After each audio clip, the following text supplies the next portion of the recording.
Los programas de las provincias también existen. El mundo sigue preocupado por la situación que se vive en Ucrania a raíz de la invasión de Rusia.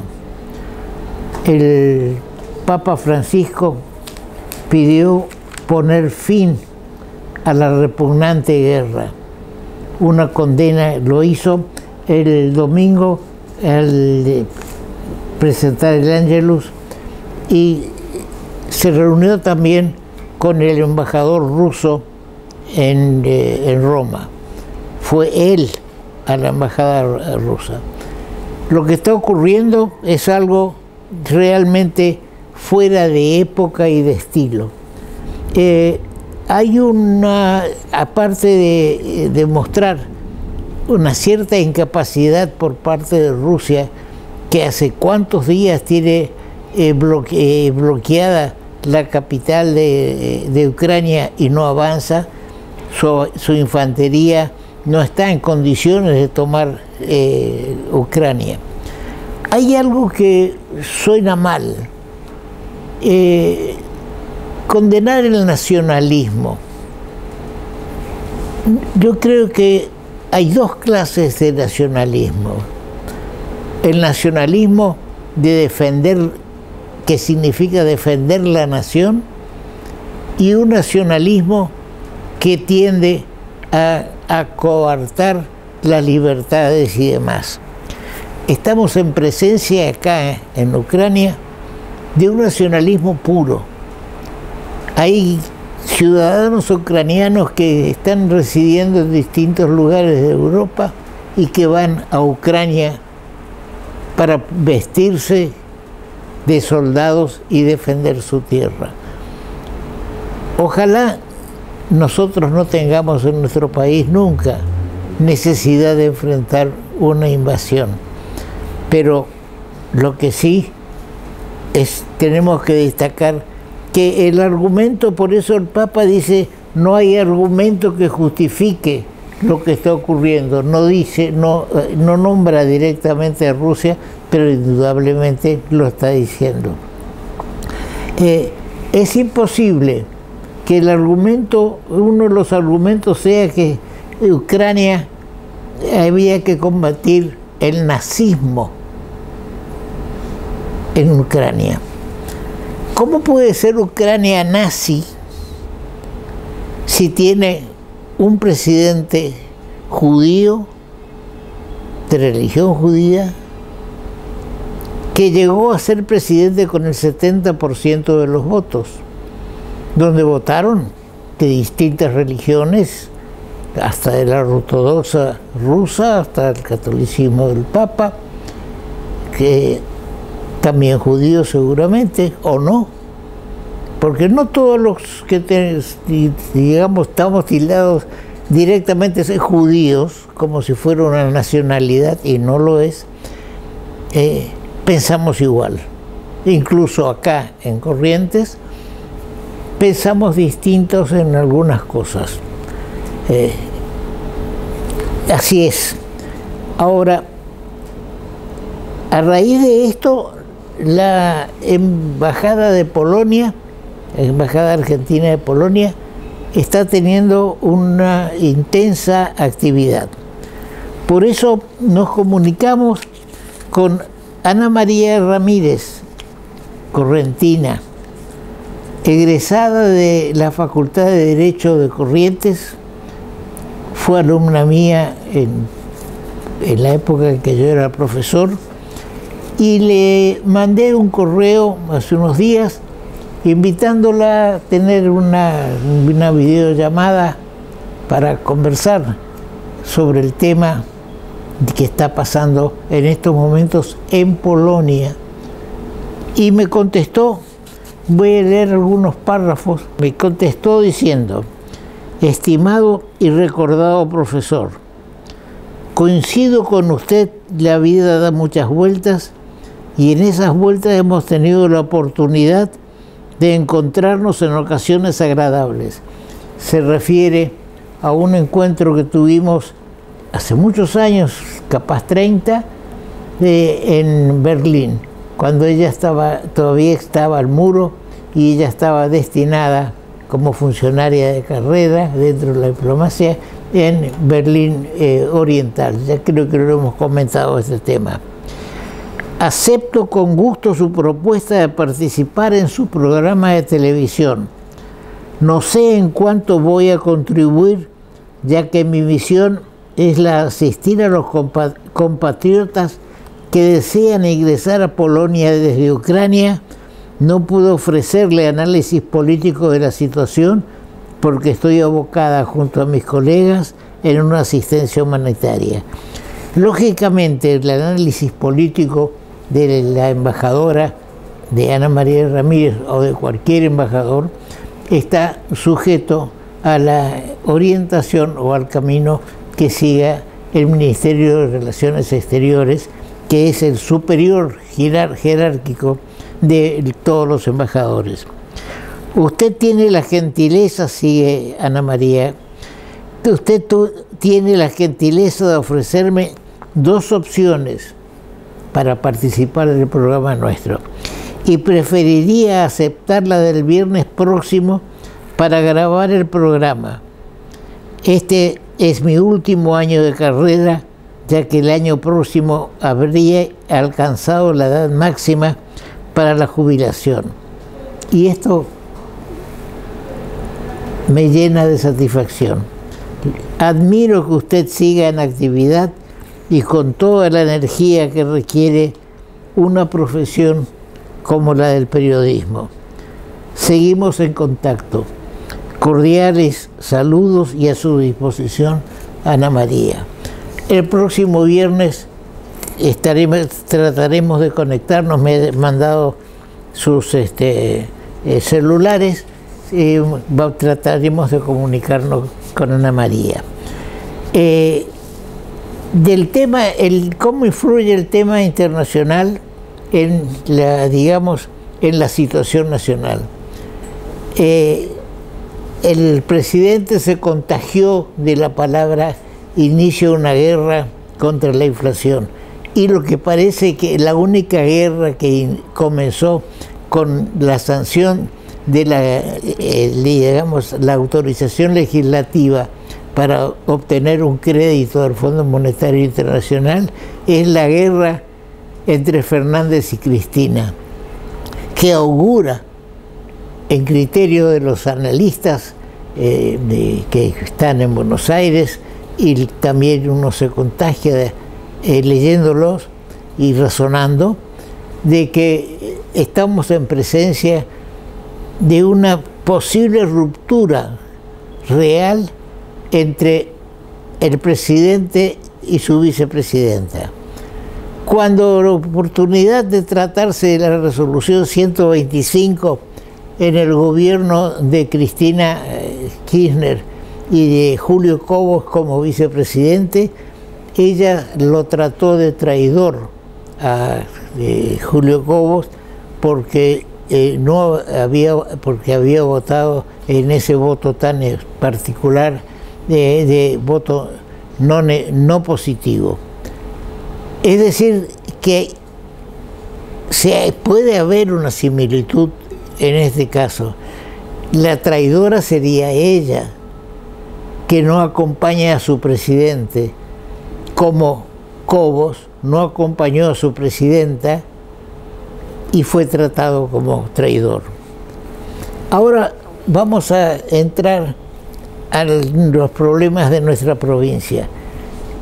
El gobernador Gustavo Valdés está realizando una intensa campaña con el objeto de lograr exenciones impositivas para el campo en Corrientes, que ha sido afectado por los incendios y por la sequía.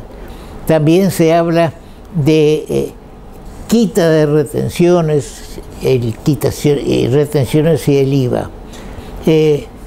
Llama la atención que el gobierno nacional, porque todavía hay ciertos focos ígneos, focos de incendio en la provincia, retire los aviones y helicópteros que tenía hasta ahora y deje un solo avión hidrante. Eso es una, digamos, una diferenciación en el trato. Tendría que haber dejado un tiempo más hasta que se termine de apagar todos los focos de incendio que tiene la provincia. Yo creo de que esta lucha que hay contra el fuego, encabezada por el gobernador de la provincia, y esta lucha por resolver los problemas que han creado en estos últimos meses, los incendios y la sequía, y también que ha llegado a modificar la situación de la hidrovía en el consenso general, digamos, es algo de destacar.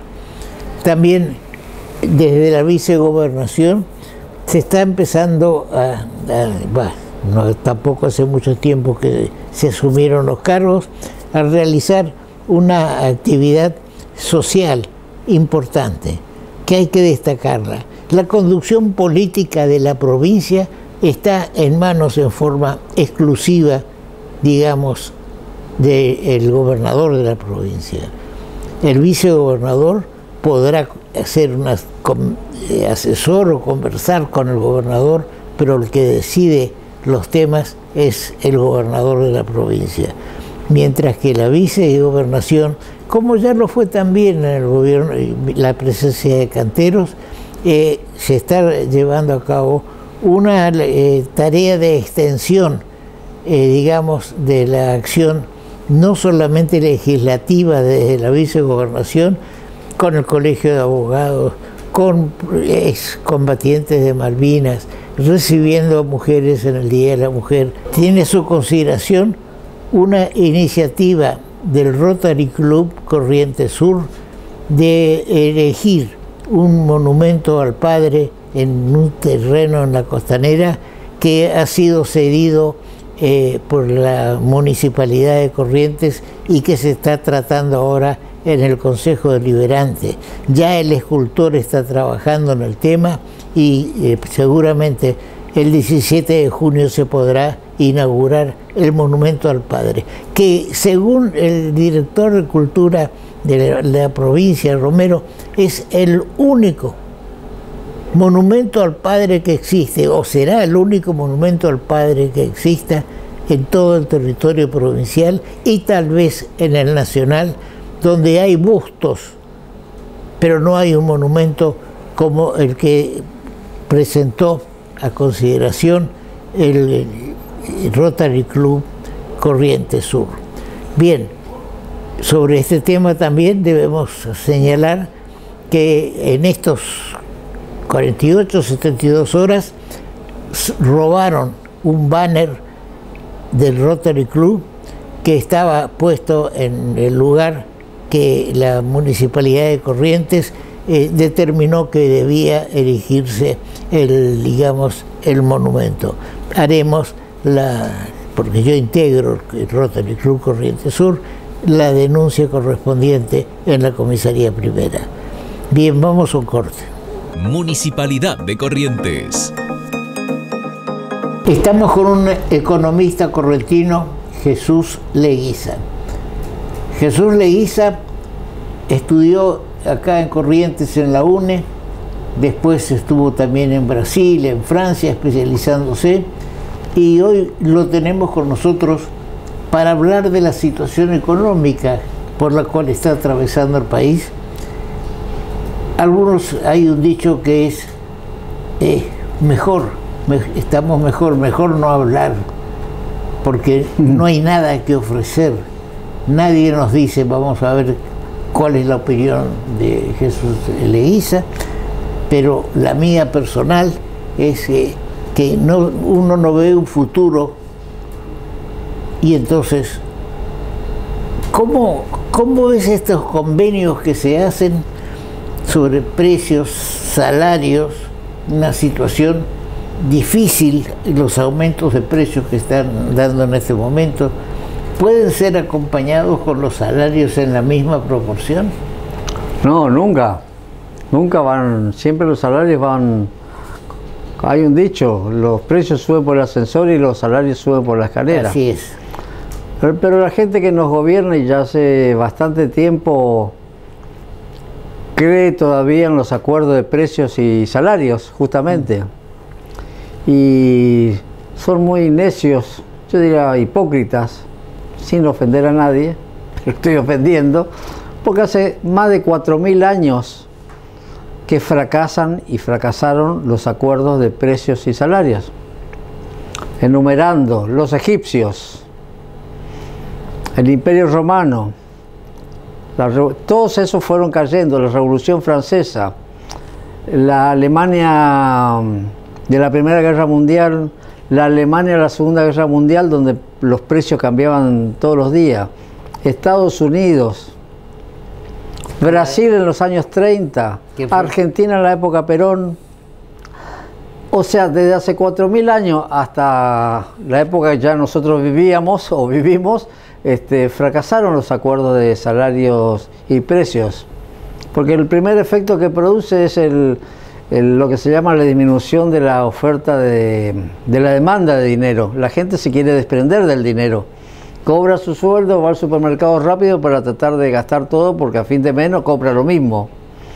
Y el segundo paso es del lado de la actividad económica, o sea, del productor, del industrial, del empresario, que al bajar la rentabilidad de sus empresas, su negocio, su producción, se desanima a invertir y baja la producción. Y a veces quiebran, y muchas veces quiebran. Acá está un poco, nosotros tenemos un poco ahora la situación en Argentina, bueno, en el mundo, un poco mezclado con el tema de la pandemia. Pero separando el tema de la pandemia, porque otros países tuvieron pandemia y ya están en crecimiento y recuperación.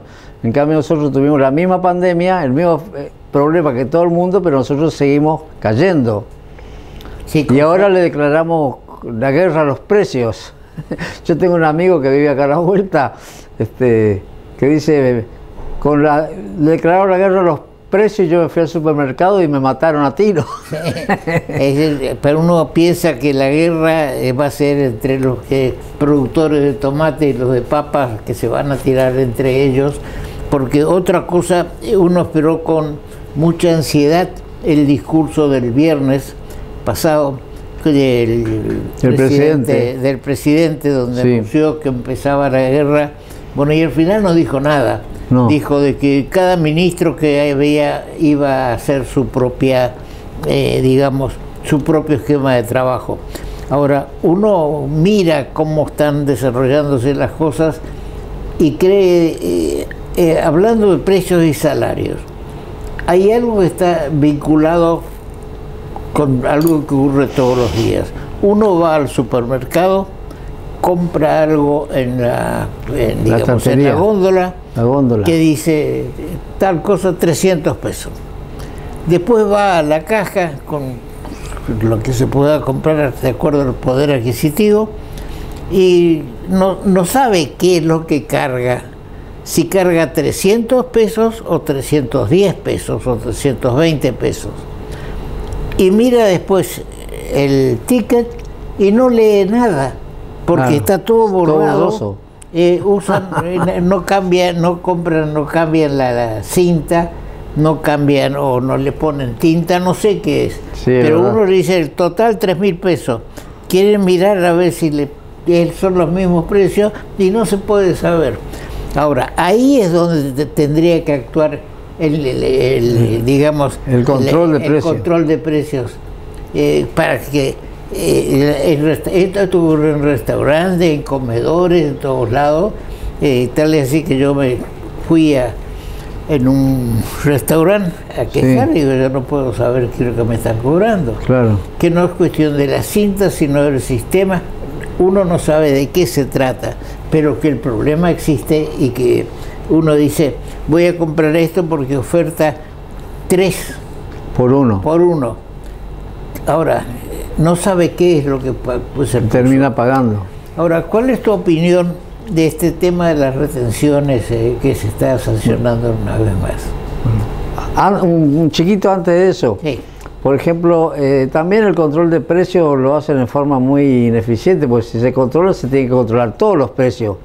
Eso, por ejemplo, de precios cuidados, precios controlados, precios sugeridos. En un supermercado, en la góndola ponen 2 o 3 productos, los dueños de los supermercados o las empresas acceden a bajar el precio de 2 o 3 o 20 o 100 productos, pero tienen miles de productos del supermercado y suben el resto de todos los productos, de manera que, como decimos acá en Corrientes, es un engaña pichanga, diríamos, el control de precios. Pero volviendo al tema a la pregunta, al tema de retenciones, ese es un tema que yo estoy en contra desde que se implantaron las retenciones en febrero del 2003.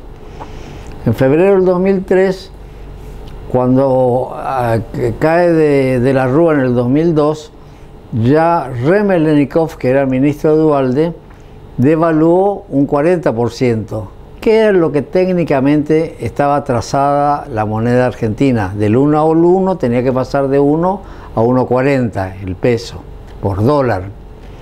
Pero el mercado reaccionó como tiene que reaccionar, el mercado de la gente y los productores y los empresarios. ¿Se acuerda que el dólar llegó a 3 pesos?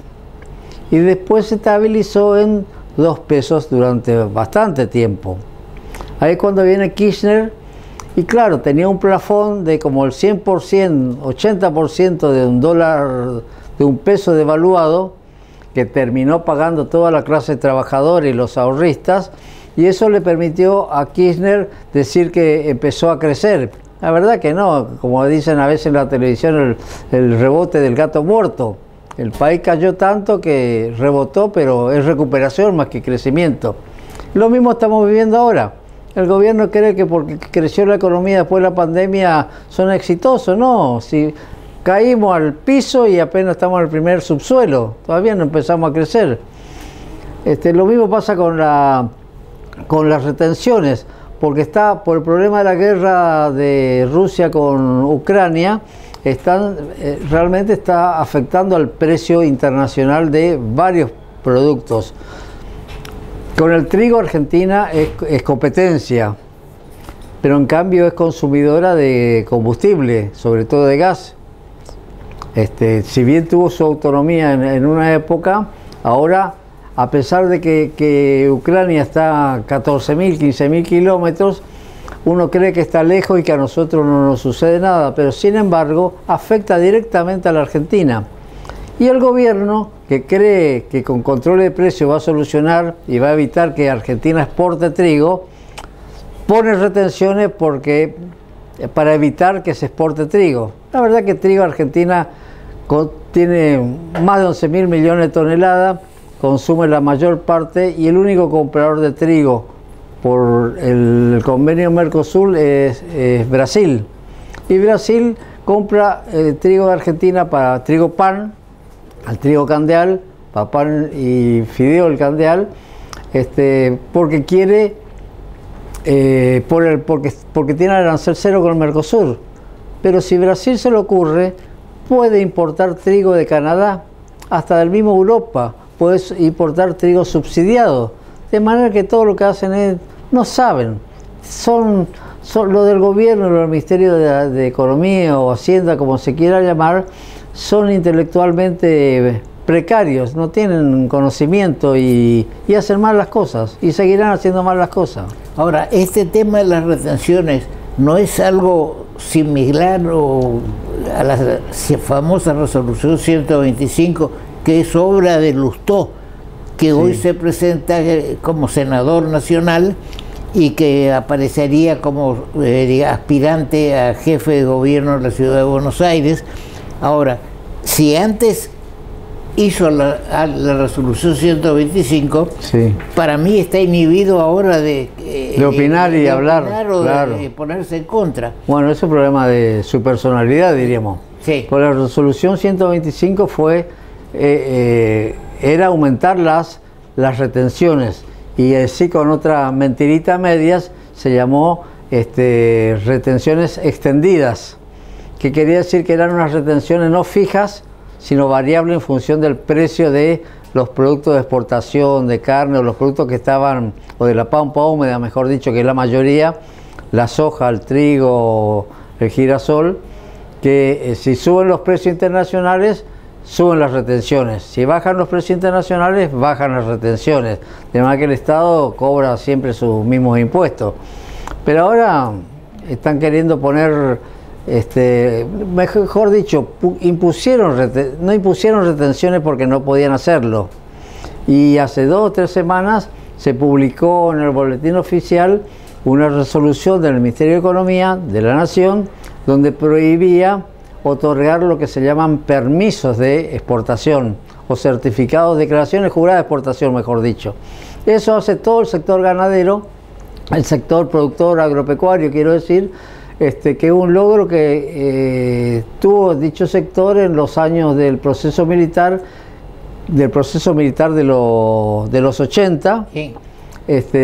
Para que el gobierno, la política económica, no cambie los impuestos en pleno compromiso de exportación. Entonces los exportadores presentaban una declaración jurada diciendo: me comprometí con fulano tal de, qué sé yo, de España, de Francia, que voy a exportar. Y de esa manera se le quedaban fijos los precios y los impuestos. Eso en la época de Duhalde me acuerdo que necesitaba recaudar 400 millones de dólares. Se le dijo que ya el agro había declarado el total de las exportaciones en diciembre. ¿Se acuerda que el golpe fue el golpe institucional? Sí, fue golpe institucional, fue en fines de diciembre. Entonces Duhalde lo que hizo fue elevar las exportaciones, las retenciones del 10 al 20%. Y después Kirchner posteriormente elevó al 30%, que es más o menos como se mantienen las exportaciones del grueso o de la cosecha gruesa argentina, diríamos. Ahora, ¿no es el momento que al estar en guerra Ucrania, que es un gran productor de alimentos, va a bajar la producción? Ahora, que nosotros no aumentemos nuestra Pero por supuesto, es una oportunidad comercial que tiene la Argentina para aumentar su exportación de trigo, porque la de soja, Argentina es el principal exportador de aceite de soja del mundo y seguirá siendo mejor que la soja de Estados Unidos. Y el principal comprador es China, y eso seguirá existiendo años por años. El hinterland, que es la 300 kilómetros en derredor de Rosario o alrededor de Rosario, es el punto geográfico más eficiente del mundo para la producción de aceite de soja, y con eso, ese es el patrimonio de Argentina. Claro, ahora, al mismo tiempo que están aumentando los productos primarios, está aumentando también el petróleo y el gas que nosotros importamos. Eso va en contra. Va en contra, y ya tenemos una... Cuando fuimos autosuficientes nosotros. Pero claro. Y exportadores a su vez. Y exportadores en su momento. Después al final, no sé, a Vaca Muerta la volvieron a matar. ¿No es cierto? Fueron 2 meses. Yo no sé qué pasó. ¿Por qué no se siguió el tema de Vaca Muerta, que dicen que somos un país rico en petróleo y en gas, sí, pero no lo tenemos afuera, sino que lo tenemos abajo, sí, y hay que sacarlo de alguna forma? Así es. Bueno, Vaca Muerta depende mucho del precio internacional. Cuando el precio internacional está alto, arriba de $100 el barril, ahí vale la pena explotar Vaca Muerta. Cuando el precio a veces baja a $50, Vaca Muerta no es rentable. Claro, pero yo creo que en ningún momento dejamos de importar petróleo y gas. Ahora, explotar Vaca Muerta no es de un día para otro. No hay que hacer inversión. Es un tema que a partir de hoy, si alguien se pone en el tema, va a llevar su tiempo. Claro. Ahora, y no sé, en ese tiempo, ¿qué es lo que va a ocurrir? Si va a bajar el precio, si va a subir el precio.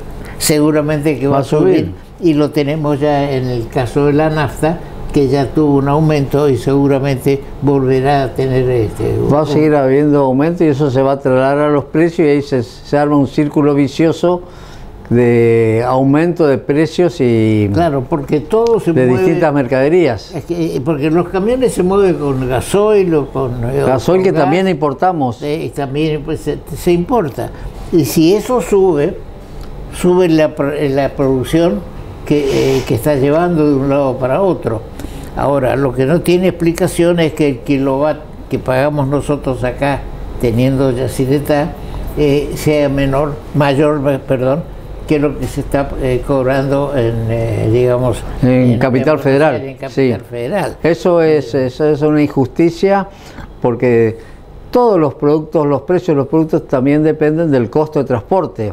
Así es. Y la electricidad tiene costo de transporte, que es los cables de alta tensión, las torres de alta tensión, que son inversiones que se tienen que amortizar, y entonces esos necesitan. Buenos Aires es la ciudad, además de ser una ciudad rica, Capital Federal, y el primer cordón de Buenos Aires, es una ciudad de altos ingresos, excepto algunos puntos, como La Matanza, por decir uno. Deben pagar la energía mucho más cara de la que paga el norte argentino o el sur argentino, allá en la Patagonia, con la producción del Comahue. Así es. Es verdad. Ahora, es una injusticia. ¿Vos le ves un futuro a la situación económica? No, yo no le veo futuro. Necesitamos 20, 30 años con un cambio actual ya de la política económica, de menor intervención del Estado, de cambiar las leyes previsionales para que aumente el empleo y no que vivan los sindicatos a costilla de los trabajadores, de eliminar los subsidios, de hacer una reforma previsional para que el empresario pueda emplear trabajadores en blanco. Pero realmente ningún problema vinculado a la inflación tiene que ver el habitante argentino consumidor o productor, porque la inflación es un fenómeno netamente que se estudia en los libros de primer año, es un problema de primer año de ciencia económica, es un problema monetario, y el único que tiene atribución de emitir moneda es el Estado. Por lo tanto, si el Estado emite moneda, es el único generador de inflación, de manera que es toda una pantomima decir, emito mucho dinero para mantener los excesos del gasto público, mantener los subsidios, mantener los planes, que son políticas a veces que son aceptables, pero en el corto plazo. Pero uno no puede pasar 10 años con planes de seguro social. Hay que hacer como en Estados Unidos, un seguro social y al trabajo de 6 meses, para que la gente tenga oportunidad de buscar otro trabajo. Pero no se puede mantener al trabajador, al ex trabajador, o al desempleado, a la mujer, al hijo, con todos los planes que no tiene sentido. O sea, se desincentiva el trabajo. Y esto no tiene cura, porque ya pasó a ser un problema estructural, un problema de, si se quiere, de educación. Un chico de 8 años ahora nació y creció con el papá sin trabajar. Sí. Antes había un dicho que decía, hay que guardar, porque el que guarda siempre tiene. Yo le he cambiado esa parte. Me imagino. Y entonces digo que la juventud se te va criando, mirando hacia arriba, lo que pasa arriba, que es, hay que robar, porque el que roba siempre tiene. Y el que trabaja cada vez tiene menos. Bien, yo agradezco tu presencia, y esperemos que todo lo que decimos en forma negativa o real, analizando lo que está pasando, que no hay un plan determinado que pueda surgir. Cuando voy a otro campo, ya es un campo al costo político que tiene el país. Acá en Corrientes hay como 50 partidos políticos, 30 en un lado y 20 en el otro. Sí. El Estado les paga las boletas, les da un dinero. Ahora, ¿por qué? ¿Por qué no ir a una boleta única el caso de Tucumán salió días pasados en el programa de Pañi por La Nación en la televisión. Lo que ganan o cuántos diputados, asesores tienen los diputados. Asesores tienen los diputados.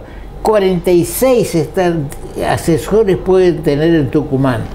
Eso quiere decir que el diputado no puede ser diputado, porque si necesita 46 asesores, claro, no sabe nada de nada. Yo tengo la lista de un senador nacional reelecto ahora en estas últimas elecciones, que tiene 20 asesores. También es un exceso, sí. Porque está bien, yo no puedo pretender que se sepa del agro, del petróleo. Bueno, pero entonces hay un límite.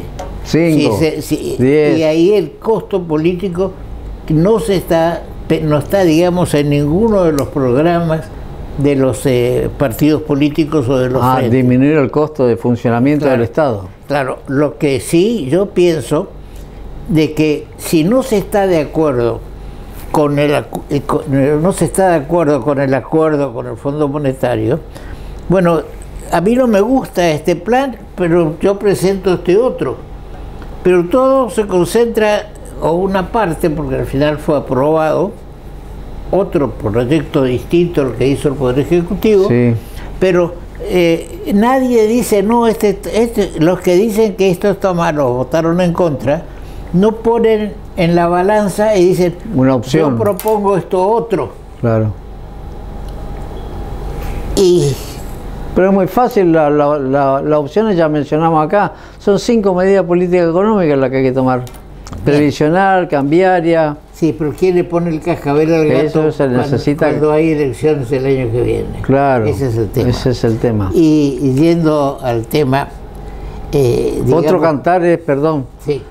Es el acuerdo con el Fondo Monetario que se hizo mucha laraca 2 semanas atrás. Sí. Hace 2 semanas atrás. Eso da motivo para otro programa. Me estoy autoinvitando. Ahora, el ministro Guzmán resulta que no es únicamente nuestro acreedor el Fondo Monetario Internacional. No, 11% de la deuda. 11% de la deuda. Ahora el ministro Guzmán se va a Europa para arreglar con el Club de París. No vamos a terminar nunca si no tomamos las medidas dolorosas y de fondo y seguimos en esta... es decir, arreglamos con el fondo, ahora vamos al Club de París. Y del Club de París no sé dónde más vamos a ir. No, y además el Club de París es ni la mitad, 1/4 de la deuda con el fondo. Se van a perder tiempo. Bueno, muy bien. Gracias. Leguiza, te agradecemos tu presencia. Gracias. Y seguramente vamos a seguir, porque vos residís en estos momentos en Corrientes. Yo tengo mis hijos y nietos en Buenos Aires, así que yo voy y vengo. En Buenos Aires. Muy bien. Bueno. Muchas gracias por estar con nosotros. Gracias por la invitación, Toto. Gracias. Muy amable. Bien, vamos a un corte. Banco, el Banco de Corrientes. Estamos con la diputada provincial Alicia Mechner del Frente de Todos, del Partido Justicialista, como hoy día está todo mezclado, a quien la hemos visto en la Cámara de Diputados de la provincia luchar por los derechos de la mujer. Por eso estamos terminando en este mes de marzo, es el mes de la mujer, y ya estamos terminando, y le invitamos para que nos explique, que nos diga cuál ha sido su acción legislativa, digamos, y cuál puede llegar a ser la futura, sobre este tema tan vinculado y tan movido en estos años. Bienvenida, Alicia, una vez más a nuestro programa. Hola, Toto, ¿cómo estás? Muchas Bien. Gracias por la invitación. Bien. Primero, ¿vos tenés mandato hasta cuándo? Hasta el 2023. Hasta el 2023, es decir, que el año que viene terminaría. Exactamente. ¿Estás interesada en ser reelecta? Mira, yo creo que eso es algo que tenemos que empezar a trabajar, que sean los partidos políticos y las bases en los partidos políticos los que vayan definiendo los candidatos. Yo creo que todos los que estamos en un partido político tenemos intenciones de ocupar cargos porque sabemos que la política es la herramienta de transformación para la sociedad. Entonces creo que el político que diga que no está interesado en ocupar un cargo o es mal político o está mintiendo, porque es la única manera. Pero creo que eso tiene que surgir de un consenso con mis compañeros y compañeras, y bueno, eso se va a determinar seguramente al principio del año que viene, no sé en qué momento, porque tenemos el partido intervenido, así que vamos a ver cómo se Ahora es fundamental para esto poder exhibir qué es lo que hizo uno. Sí. Porque lamentablemente yo también fui diputado, y nota que a lo mejor la mitad de los miembros de la Cámara nunca han presentado, no presentan un proyecto, no levantan la voz, y no es eso un buen antecedente como para pretender una reelección, ¿no? Sí, yo creo que la calidad siempre es más importante que la cantidad, porque el número no significa que sean buenas iniciativas legislativas. Nosotros trabajamos desde el bloque. Yo siempre traté de trabajar con los compañeros del bloque, que ahora se sumó una mujer más al bloque por suerte, digamos, porque tenemos para compartir mejor ciertas miradas, porque eso es lo que aspiramos. Vos me dijiste qué proyectos presentaste. Bueno, uno de los proyectos más importantes y que más fue publicitado fue el proyecto de paridad de género, que lo volvimos a presentar. Ya ahora sí, para los 3 poderes del Estado. La primera vez que se presentó desde el bloque del Frente de Todos fue solamente para el Poder Legislativo y lo ampliamos. Entre otros proyectos presentamos, hoy te comentaba fuera de micrófono, un proyecto de gestión menstrual que me parece que es interesante y que estoy esperando todavía a ver si antes que pase archivo se lo trata, que se aprobó en muchos países. En Irlanda, por ejemplo, está aprobado, en otras provincias de la Argentina también se aprobó. Esto tiene que ver con lo que desde economía se llama impuesto rosa, que es todo el costo que significa para las mujeres menstruar todos los meses. Entonces, y también hay una cuestión de ambiental, digamos, si se quiere, porque podemos trabajar con la educación en relación hasta la menstruación, y entonces utilizar otros productos que son más amigables con el medio ambiente. Bueno, hay un montón de cuestiones interesantes en ese proyecto, espero que se lo trate.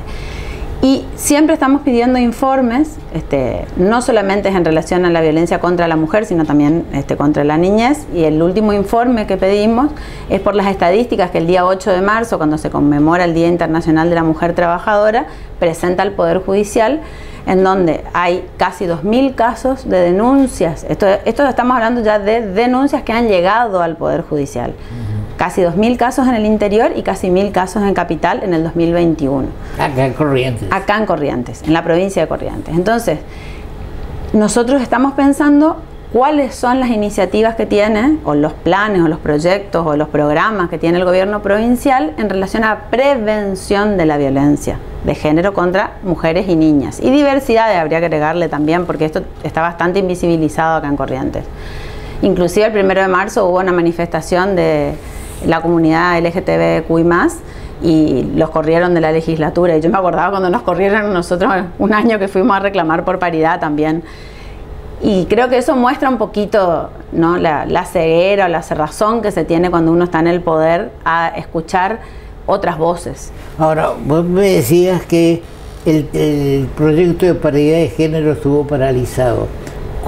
¿Cuándo lo presentaste vos y un grupo de tu partido, de tu movimiento? ¿Cuándo? El primer año de gestión, el primer año ya lo presentamos, estaría pasando archivo. Años. Sí, hace 2, digamos. Estaría pasando archivo ahora en breve, lo vamos a volver a presentar. Estamos conversando, habría voluntad, como el de voto joven, que tiene medida de sanción ya en la Cámara de Diputados. Se trató el proyecto del Ejecutivo, pero bueno, en base es más o menos lo mismo. Y en cuanto a paridad, bueno, creemos que es un avance si podemos trabajar sobre la paridad legislativa, y estuvimos conversando con diputados del bloque de la UCR y diputados del bloque de ELI, diputados y diputadas del bloque de ELI, y habría consenso para poder sacar alguno de estos proyectos durante este año que no es electoral. Creo que tiene lógica y espero que sea así. Ahora, ¿qué pasó con voto joven? Cuando llega al Senado, se traba. Temo que paridad pueda pasar lo mismo. ¿Será que se le tiene miedo al voto joven que por eso se para? No sé, yo creo que es más una cuestión de internas políticas, ¿eh? Te soy sincera, y me parece que la pagamos las mujeres y los jóvenes, y esto tendría que saberlo los jóvenes y las mujeres, que siempre nos dicen que somos lo más importante o que nos van a prestar atención, y después al final a la hora de darnos poder, porque el voto es poder ciudadano, es facultad para elegir, y él se trabó en el Senado. Ahora en el Senado presentaron un proyecto de paridad nuevo. ¿Qué partido? El oficialismo, presentado por Ricardo Colombi, la senadora Seward, y no sé si hay alguien más firmante, me parece que ellos dos, pues la otra vez firmó todo el bloque. El contenido del proyecto es lo más importante, también es paridad en los 3 poderes del Estado. Bueno, ojalá que si no se trate por lo menos en Senado, sería muy interesante, vamos a ver qué pasa cuando venga diputado. Pero por eso digo, por ahí lo que se presenta, desde el oficialismo veo yo esto, acá en la Cámara de Diputados de Corrientes. Lo que se presenta a veces no es lo que se quiere que se apruebe. No sé si me explico. ¿Qué? Presentamos el proyecto porque está bien y porque es lo que hay que hacer, y a veces es porque es lo que el otro no quiere, mi contrario interno no quiere aprobar. Y bueno, en el medio estamos los que realmente peleamos por los derechos en serio y nos interesa que salga el proyecto. Lo importante cuando uno presenta un proyecto es que responda al pensamiento de uno. Si el proyecto, que es lo que le digo cuando hago una crítica de que no se presentan proyectos, que no se van a aprobar, ese es otro tema. Sí. El diputado o el senador, si tiene un pensamiento lógico, que presente el proyecto, y si lo paran en comisión o no se sanciona nunca, y bueno, pero uno cumple con su conciencia de presentar el proyecto que cree que tiene que sancionarse. Sí, nosotros presentamos un montón de proyectos que sabemos que es muy difícil. Ahora, a ver, en otro proyecto que estamos trabajando, ayer estábamos trabajando, justamente es una pensión vitalicia para los bomberos voluntarios. En Corrientes, la mayoría de los bomberos voluntarios no tienen ningún tipo de aporte. Eso hicimos una breve, digamos, encuesta, y trabajan en negro, no tienen aportes. Entonces creemos que estamos hablando de una pensión mínima, digamos, de la pensión mínima, etcétera, que es una forma de reconocimiento a ese trabajo voluntario realizado durante tantos años y que a la comunidad le brinda un beneficio muy importante y un ahorro también muy importante, porque como su nombre lo dice, son voluntarios. Claro, ahora no hay que perder de vista de que la palabra voluntario significa que no tiene retribución. Es decir, que yo he estado en el cuartel acá en la calle Gutenberg, digamos, hablando con la gente, hicimos un reportaje.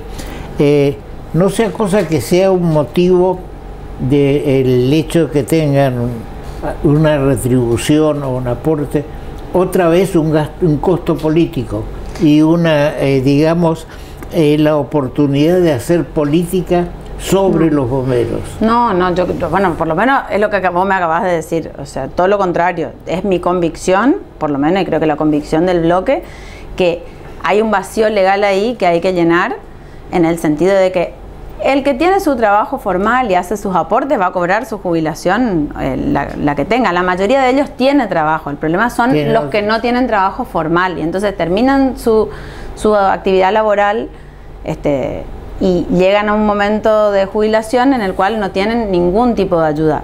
Y van a terminar cayendo otra vez en el sistema. O sea, alguien tiene que ocuparse de esa gente, porque, digamos, uno no es consciente de que el que no tiene jubilación, ¿qué va a hacer después? ¿De qué va a vivir? Y bueno, de alguna manera el Estado lo va a tener que solventar. Esto tiene que ver con los derechos de las mujeres. Vamos a volver a tu pregunta. ¿Por qué? Porque como somos una parte muy vulnerable y muy necesitada, si uno mira las estadísticas, las cabezas de familia mujeres son muchas. Cabeza de familia quiere decir que no hay nadie más en la casa que aporte que la mujer. La mujer lleva adelante económicamente y obviamente con todas las otras tareas de cuidado del hogar. Y entonces está en una posición más vulnerable. Y si vemos la brecha salarial que hay entre los hombres y las mujeres, porque arrastramos ese prejuicio de que son más eficientes los hombres, de que, aparte con todo lo que tiene que ver eso de que tienen más tiempo porque no se ocupan de la... Bueno, hay todo un montón de cuestiones que tenemos que pensar por qué el mercado se comporta de esa manera. Entonces llegamos a un momento en que las mujeres realmente se ven en una situación laboral muy precaria y con muchas obligaciones arriba de las espaldas, además de todos los digamos, contratiempos o trabas que tuviste para llegar a ese lugar de... Ahora, en el Poder Judicial hay 47%. Hay casi un 49%. 47%, ayer leí la estadística, 47%. ¿Miraste de dónde? O sea, ¿dónde? ¿Miraste dónde están ubicadas las mujeres? No. Ah. Generalmente en los juzgados inferiores. Camarista, nos vamos a tener la discusión que tengo con alguno que me dice, bueno, pero hay cámaras que son todas de mujeres, ahí no se cumple la paridad. Y bueno, le digo, por fin, en algún lugar. Pero no, la mayoría, Superior Tribunal de Justicia, hombres. No hay ninguna mujer. No hay ninguna mujer. Entonces, en los lugares en donde hay instancias superiores, donde la decisión es casi la decisión final, volvemos a tener la supremacía, digamos, del hombre, claro, que es por lo que peleamos, por estar en estos lugares, inclusive dentro de nuestros partidos políticos. Yo celebro que haya presidentas de partidos políticos, celebro que en la conducción de la Cámara haya una mujer, celebro porque tenemos que tratar de ocupar lugares en donde podamos dar nuestra mirada en serio. Sí, el tema para mí es que los cargos deben ser ocupados por personas idóneas, sean hombres o mujeres. No sea cosa de que por cumplir determinados cupos se llegue a postergar, digamos, el tema de la idoneidad para el cargo que se está pretendiendo. Pero yo creo que hay muchísimas mujeres idóneas. Es que no tenemos oportunidad de demostrarnos, de demostrarlo. Me parece que... Y mirá, te digo, hoy conversamos fuera del micrófono. Mirá las mujeres que tenés en la Cámara de Diputados. Yo, por lo menos, mis compañeras en los 2 años anteriores y las que ingresaron ahora, una de ellas de las que tuvieron, una de ellas es intendente, ganó por un buen porcentaje en su localidad. Son mujeres altamente capacitadas, y te digo que es un placer compartir la Cámara con mujeres que están a la altura del debate. Es una Se van a enojar mis compañeros varones por lo que te voy a decir probablemente, pero en proporción te diría que las mujeres están muchísimo más a la altura que los varones en líneas generales, y en todos los ámbitos pasa lo mismo, porque existe un prejuicio de que nosotros tenemos que rendir un examen. Ya lo conversamos una vez que vinimos, sí. O sea, y yo quiero saber cuándo los varones rinden examen. Damos por sentado que, yo entiendo lo que vos decís, pero la sociedad en general da por sentado de que, no solamente por el tema de la capacitación real, sino también por esto de que nos ven a las mujeres de que nos tenemos que ocupar de la casa, que nos tenemos que ocupar de... que ese es como nuestro... Ay, me da una cosa cuando dicen el reino de la mujer es la casa. A mí, yo no tengo... Me acabas de preguntar, yo no tengo un reino en mi casa. Yo quiero reinar afuera. Soy la reina de mi casa, no tengo necesidad de... Hay elementos de mujeres como el de la Merkel en Alemania, claro, o Catalina la Grande en Rusia. Acá en Michelle Bachelet, yo creo que les gusta a quien no le guste, Cristina Fernández, y muchas políticas, María Luisa Storani, con la que estamos trabajando también en un programa de mujeres. Hay radicales, hay peronistas, hay muchas mujeres muy capacitadas, y mujeres que ya tienen una edad, digamos, que no son de 30 ni 40, son mujeres grandes. Contaban la otra vez cuando fue el aniversario de la ley de cupo femenino, lo que fue trabajar la ley de cupo y lo que fue lograr sacar, o sea, todo lo que tuvieron que trabajar con esa astucia femenina para lograr los votos para la ley de cupo. Y yo creo que por eso se cierran muchas veces las puertas, porque cuando las mujeres logran ocupar cargos, a veces son más eficientes y más dedicadas, somos más eficientes y más dedicadas. Vamos a sacar el tema de la mujer. Dale. El justicialismo en Corrientes está intervenido. ¿Hay alguna posibilidad que con todo el tratamiento del Fondo Monetario Internacional y demás pueda haber fracciones dentro del justicialismo correntino? A ver, yo creo que en ese sentido, por ese tema, no impacta para nada en lo que tiene que ver con la interna en Corrientes. Me parece a mí que acá, de todos los sectores que yo estuve conversando, todo el mundo estaba de acuerdo en que había que aprobar No había alternativa. Sí, en realidad la verdad es esa. O sea, lo otro es una postura política que, bueno, tampoco lo veo como malo dentro de un sector. Siempre creo que los medios de comunicación por ahí instalan una cuestión que es de discusión interna de un frente, como si fuera, ay, la tragedia del mundo, mientras que realmente hay otras tragedias y hay otras cuestiones mucho más importantes que si se pelean Máximo y Alberto Fernández, o si hay una... Porque sí, creo que el Frente de Todos es mucho más que esas dos figuras. Sí, el país no puede girar alrededor no, pero aparte no tiene, de lo que le pasa a Cristina o a Máximo. Pero ni a cuestiones personales de diferencias políticas puntuales sobre un tema específico y que se lograron saldar con los números que tiene el Frente y con el apoyo de la oposición en las cámaras. O sea, yo creo que por fin hubo un tema en el que nos pudimos poner de acuerdo a nivel nacional. Obviamente que no todos los opositores, no todo el oficialismo, y está bien que eso sea así, porque está bien que haya otras voces, sino que queremos vivir en una democracia en la que todo el mundo piense lo mismo. Es imposible, eso no es democracia, eso es otra cosa. Entonces, cuando uno logra los consensos a pesar de las disidencias, porque la oposición a nivel nacional tiene disidencias muy claras, creo que es muy interesante. Y hacer foco en el conflicto interno, es como cuando se hace foco en el conflicto interno de Cambiemos entre los radicales y el PRO. Sí. O sea, creo que lo tienen que resolver ellos, son temas de los partidos políticos, no es grave, no va a haber un cisma en el país, ni... Creo que nos tenemos que preocupar por la inflación, creo que nos tenemos que preocupar por la producción, creo que nos tenemos que preocupar por el empleo y no estarnos entreteniendo, porque yo creo, sinceramente, todo te lo digo, que es o sea, nos hacen poner el foco a los ciudadanos de a pie. Bueno, no voy a hablar ahora de los políticos porque los políticos entendemos el juego mediático, nos hacen poner el foco en estas cuestiones que no son las que le van a resolver la vida a la gente. La interna. Sí necesitábamos tener la aprobación del acuerdo con el fondo, porque los que tenemos un poquito de años sabemos que con el Fondo Monetario Internacional no se puede entrar en default, o sea, no se puede deberle al fondo. No hay chance, porque el fondo es un club de países que no es un banco cualquiera. Entonces no podemos deberles. Siempre se tiene que lograr un acuerdo. Que ese acuerdo sea un acuerdo puente para llegar a seguir evaluando las cuestiones reales que podemos cumplir, es lo que normalmente se hace cuando hay un país que está en situación complicada como la Argentina.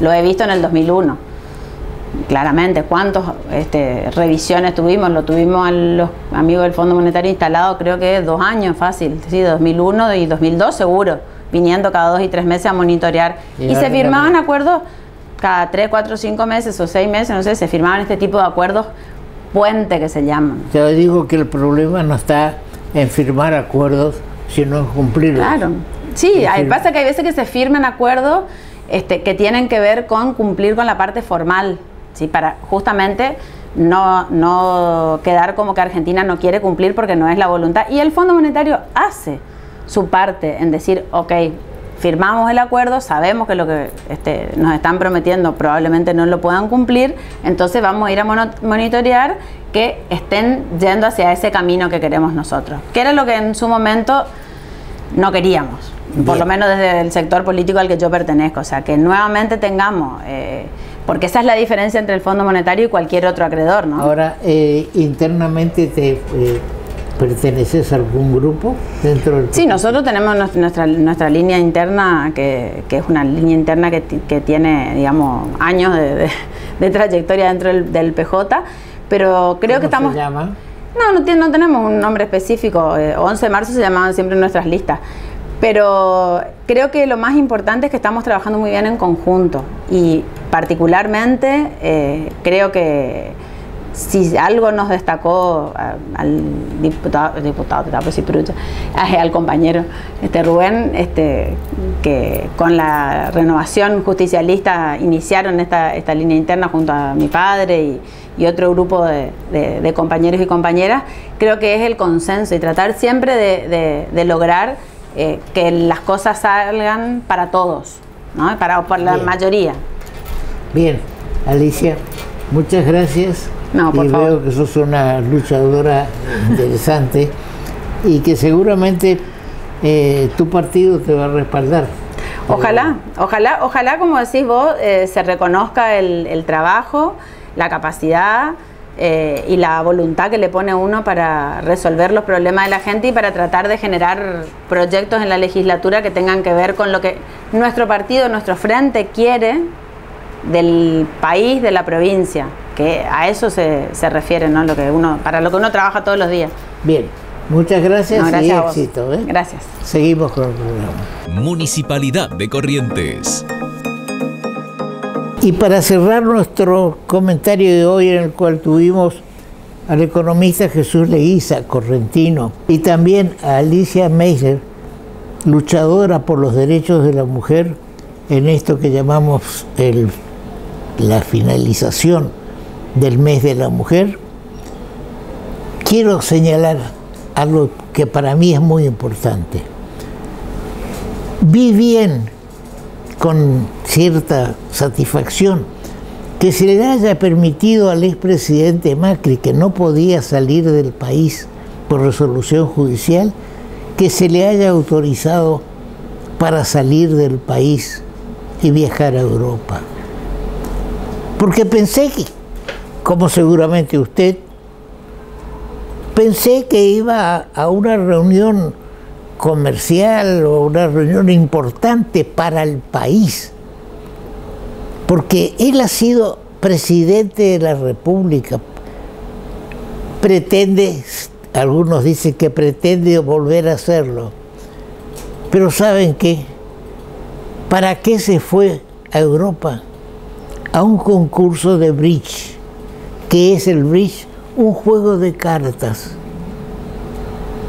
Señor Mauricio Macri, el país está en llamas, tiene problemas, y usted se va a un concurso de juego de cartas llamado bridge.